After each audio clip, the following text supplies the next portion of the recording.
নমস্কার বন্ধুরা, আপনাদের সবাইকে সীমা রান্নাঘরে স্বাগত। আজ আমি বানাবো দুধ পুলি। তো দুধ পুলি বানাবার জন্য দেখুন আমি এখানে নারকেল নিয়ে নিয়েছি। এখানে গোটা একটা নারকেলকে আমি টুকরো করে কেটে নিয়েছি, কারণ আমি মিক্সিতে দিয়ে নারকেলটাকে একটু বেটে নেব, একটু ঘুরিয়ে নেব, যেন মিহিও না হয় আবার একদম দানা দানাও না থাকে। মোটামুটি পেস্টটা যেন একটু ভালো হয়, নারকেল কোড়ার থেকেও একটু ছোট সাইজের হয়ে যায়। তো এটা দিয়ে আমি পুর বানাবো, সেই জন্য নারকেল কোড়াটা আমি এইভাবে করব। এতে করে পুরটা ভালো হবে, পিঠার সঙ্গে ভালো লাগবে। আর নিয়ে নিচ্ছি দেখুন, এখানে আমি একটা বাটির মাপ করে আমি ভাত নিয়ে নিয়েছি, দুপুরে রান্না করা ভাত। তো সেই ভাত নিয়ে নিয়েছি আমি। আর এখানে নিয়ে নিয়েছি 300 গ্রাম চালের গুঁড়ো। তো এই চালের গুঁড়োটা কিন্তু সেদ্ধ চালের গুঁড়ো। তো এই যে ভাত আর এই সেদ্ধ চালের গুঁড়ো দিয়ে যে আমি দুধ পুলি পিঠেটা বানাবো, এতে করে পিঠেটা কিন্তু খুব সুন্দর নরম হবে, ভীষণ সফট হবে, দুধের সঙ্গে খুব সুন্দর সেদ্ধ হবে, শক্ত হয়ে যাবে না। অনেক সময় আমরা দুধ পুলি পিঠে বানালে কি হয়, পিঠেটা যখন ঠান্ডা হয়ে যায় খেতে কিন্তু ভীষণ শক্ত হয়ে যায়, খেতে তখন ভালো লাগে না। তো এইভাবে যদি আমরা বানাই পিঠেটা, তাহলে কিন্তু আর শক্ত হবে না, খেতে কিন্তু খুব ভালো লাগবে। তো আমার ভিডিওটা আপনারা দেখতে থাকুন কিভাবে আমি পিঠার রেসিপিটা আমি বানাচ্ছি, তবে বুঝতে পারবেন। তো আমার সঙ্গে থাকুন। তো এখন আমি এই নারকেলটাকে প্রথমে বেটে নেব। তো দেখুন নারকেলটাকে আমি কিন্তু মিক্সিতে ঘুরিয়ে বেটে নিয়েছি। আর দেখুন কত ছোট ছোট দানাগুলো হয়েছে, এইরকম হবে, খুব মিহি হবে না।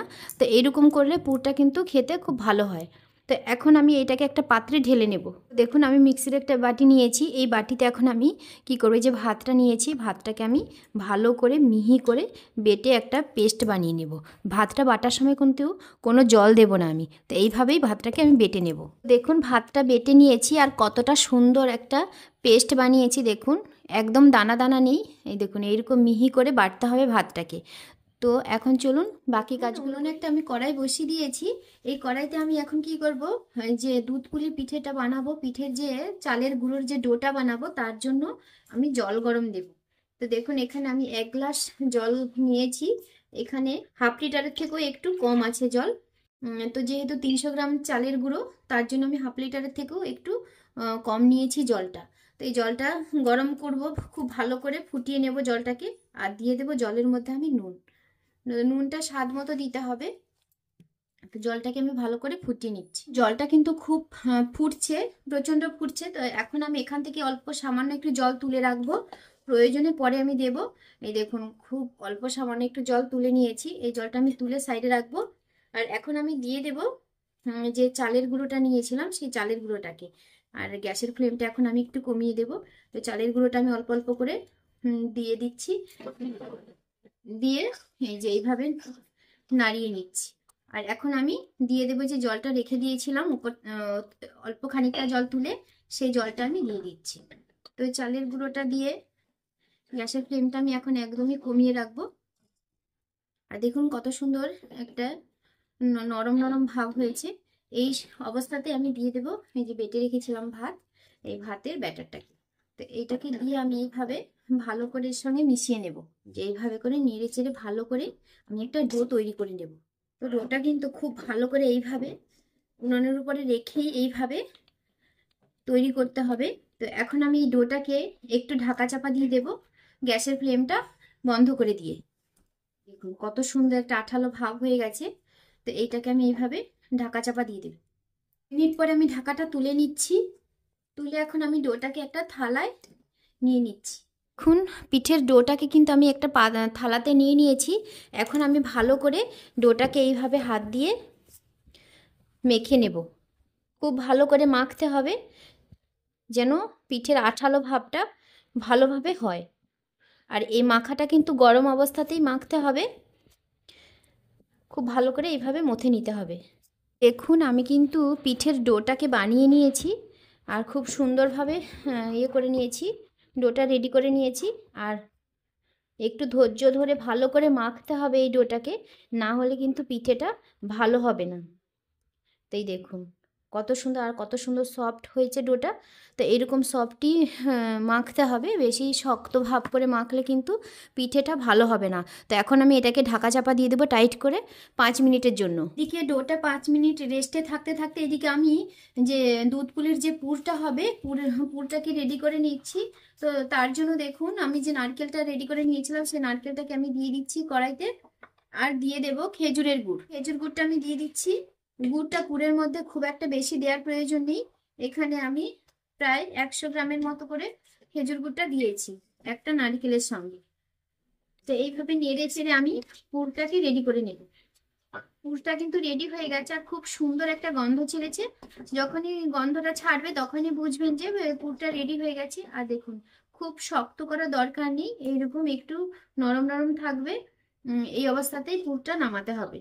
তো এখন আমি পুরটাকে নামিয়ে দিচ্ছি। তো এইদিকে দেখুন আমি পুরটাকে নামিয়ে দিয়ে এদিকে আমি উনুনে দুধ বসিয়ে দিয়েছি। তো এখানে আমি 2 লিটার দুধকে জাল করে করে কমিয়ে আমি 1.5 লিটার করে নিয়েছি।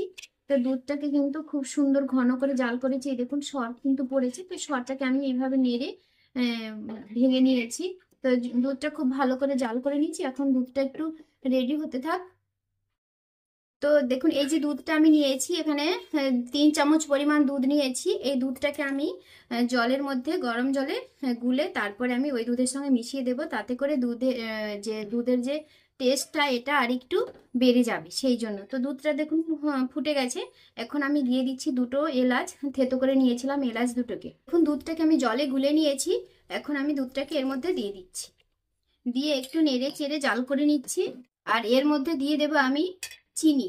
তো চিনিটা আমি দিয়ে দিচ্ছি। চিনিটা এখানে স্বাদ মতো দেব।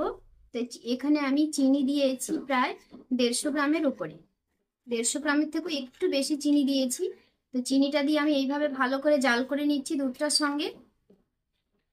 আর এখন গ্যাসের ফ্লেমটা আমি কমিয়ে দিচ্ছি। দিয়ে এখন আমি যে দুধ পুলিটা বানাবো, ডোটা করে রেখেছি, সেখানে আমি পিঠেটা বানিয়ে নেব এক্ষুনি। চলুন পিঠেটাকে বানিয়ে ফেলি। তো দেখুন পুরটাকে আমি প্লেটে নিয়ে নিয়েছি। আর এদিকে যে ডোটা মেখে রেখেছিলাম সেই ডোটা এখনও গরম আছে।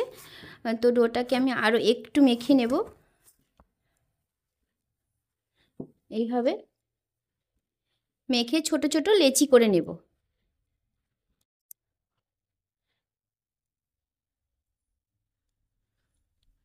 তো এতটুকু করে লেচি করে নেব। এইভাবে লেচি করে ছোট ছোট বল করে নেব। এই দেখুন এরকম বল করে নেব। নিয়ে তারপরে এই দেখুন আমি একটু চালের গুঁড়ো নিয়েছি। চালের গুঁড়োর মধ্যে হাতটা একটু ডুবিয়ে নেব, না হলে হাতের সঙ্গে আঠাভাবে লেগে যাচ্ছে। তাই জন্য আমি চালের গুঁড়োর মধ্যে হাতটাকে ডুবিয়ে নিয়েছি। তো এইভাবে হাত দিয়ে ছোট ছোট বাটির মতো করে নেব। ছোট্ট বলটা যে বানিয়েছিলাম আমি, সেটাকে একটা বাটির মতো করে নিচ্ছি।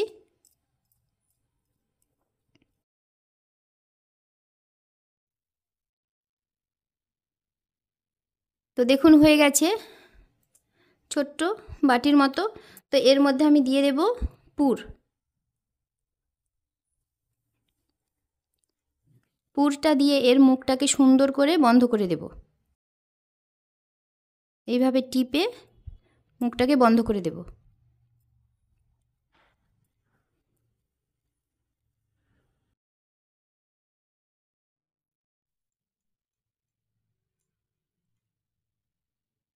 তো দেখুন বন্ধ করে দিয়েছি। এইভাবে আমি হাত দিয়ে একটু ডিজাইন করে দেব।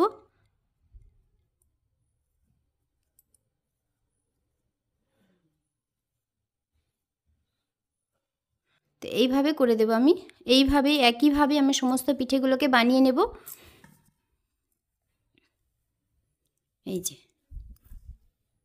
এই যে দেখুন পিঠেগুলো আমি কিন্তু সমস্ত বানিয়ে রেডি করে নিয়েছি। এখন আমি যে দুধ পুলির যে দুধটা রেডি করেছিলাম সেই দুধের মধ্যে পিঠেগুলোকে দিয়ে দেব। দেখুন দুধটা কিন্তু খুব সুন্দর হয়ে গেছে আর কালারটা কত সুন্দর হয়েছে দেখুন। তো এখন আমি এই দুধের মধ্যে দিয়ে দেব পিঠেগুলোকে।